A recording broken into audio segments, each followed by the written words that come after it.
မင်္ဂလာညချမ်းပါလိမ္မာလေးတို့ရေပုံနေမြေကြားနေမြေဆိုတဲ့စကားပုံလေးကိုကြားဘူးကြသလားကွယ်ဒီစကားပုံလေးရဲ့ဖြစ်ပေါ်လာပုံကိုရောသိကြလားဒီနေ့မှာတော့အလိမ္မာရဲ့ပျော်ရွှင်ရွှင်ပုံပြောကြမယ်ဆိုတဲ့အေးရဝေးစီစဉ်လေးကိုဟောဒီပုံမြင်လေးကြောင့်ပြောပြတင်ဆက်ပေးသွားမှာမို့ညလုံးကိုမိတ်ပြီးငင်းငင်းလေးနားထောင်ကြမယ်နော်ဟိုးရှိရှိတုန်းကပေါ့ကွယ်တော့တခုအနီးကရွာလေးတရွာမှာအဖိုးအိုနဲ့အဖွားအိုလေးမယားဟာတဲလေးထိုးပြီးနေထိုင်ကြတာပေါ့ကွယ်တနေ့ကျတော့အဖိုးအိုတို့အိမ်လေးစီကြားပေါက်လေးတကောင်မြစ်စီလေလမ်းမပြီးရောက်လာတဲ့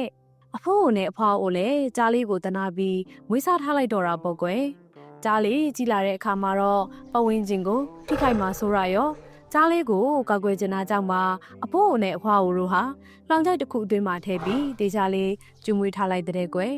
ကြားမွေးထားတာကြောင့်လောင်ကျန်းရဲ့အနီးမှာမောင်ပိုးဆိုတဲ့လူတစ်ယောက်နေထိုင်ပြီးရာအလုပ်ကိုလောက်ကင်စားတော့တဲ့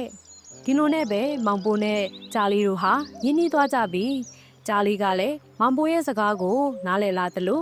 လူစကားကိုလည်းအနှဲငယ်ပြောတတ်လာတာပေါ့ကွယ်တနေ့ကျတော့ကြားဟာမောင်ပိုးလို့လှမ်းခေါ်တဲ့မောင်ပိုးဟာရာအလုပ်လုပ်နေရင်ခေါ်တန်းကြလို့လှည့်ကြည့်တော့ကြားဟာမောင်ပိုးကိုခေါင်းညှိပြတာပေါ့ကွယ်ဒီလိုနဲ့မောင်ပိုးဟာကြားနာကိုရောက်လာတော့ကြားကငါအပြင်ထွက်ရှင်လို့ပါကွာငါကိုလောင်ကြိုက်တကားလေးဖွင့်ပေးပါလို့ပြောတဲ့ဒါပေမဲ့ကြားဆိုတာကလူတို့ကိုအနေရပြတတ်တဲ့တားရဲ့တိရစ္ဆာန်ဖြစ်တဲ့အတွက်မောင်ပိုးဟာလောင်ကြိုက်ကိုမဖွင့်ပေးဘူးတဲ့ကွယ်ဒါပေမဲ့ကြားဟာလို့ပါကွာငါညောင်းလို့အပြင်မှာခဏလောက်အညောင်းညာပြေအောင်လမ်းဆောင်ချင်လို့ပါကွာအပြင်ရောက်ရင်မင်းကဘာမှဒုက္ခမပေးပါဘူးလို့ဖတ်ပြောတဲ့ဒီလိုနဲ့ပဲမောင်ပိုးဟာကြားကိုလောင်ကြိုက်တကားဖွင့်ပေးလိုက်တာပေါ့ကွယ်လောင်ကြိုက်တဲ့ကလည်းထွက်ရောကြားဟာမောင်ပိုးကိုလှမ်းခုန်အောက်လိုက်တဲ့မောင်ပိုးကလည်းမင်းပြောတော့ငါ့ကိုဒုက္ခမပေးဘူးဆိုလို့ငါမင်းကိုလွှတ်ပေးရလေကွာ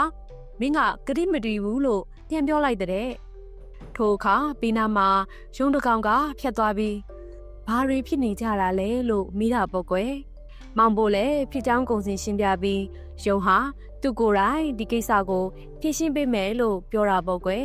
မောင်ပိုးတဲ့ကြားကြီးကိုဘယ်လိုဖြစ်ခဲ့တယ်ဆိုတာတေချာသိချင်တာမို့ခုနကအတိုင်းတရုတ်ပြန်ပြခိုင်းတဲ့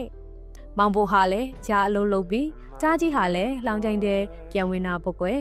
ဒီလိုနဲ့ရုံဟာပညာရှိစွာပဲခုနကမင်းတို့ဒီတိုင်းသိကြတယ်နော်ဒါဆိုရင်ငါအဆုံးဖြတ်ပေးမယ်မောင်ပိုးကလည်းရာအလုံးဆက်လုံးကြားကြီးကလည်းလောင်ကြိုင်တဲ့မှာဆက်တယ်ပိုနေမြေကြားနေမြေအတိုင်းနေကြဆိုပြီးအဆုံးဖြတ်ပေးလိုက်တော့တာပေါ့ကွယ်ပုံမြင်လေးကတော့ဒါပါပဲကွယ်အလိမ္မာလေးတို့လည်းပိုနေမြေကြားနေမြေဆိုတဲ့စကားပုံလေးဘယ်လိုဖြစ်လာရဲဆိုတာသိသွားကြပြီမဟုတ်လားနေမြေအတိုင်းပဲဘာမှမပြောင်းလဲပဲနေနေတာရှိမြေအတိုင်းမပြောင်းမလဲရှိနေတာမျိုးကြုံနေတဲ့အခါပိုနေမြေကြားနေမြေဆိုပြီးလူကြီးမိဘတွေကတုံးကြတာပေါ့ကွယ်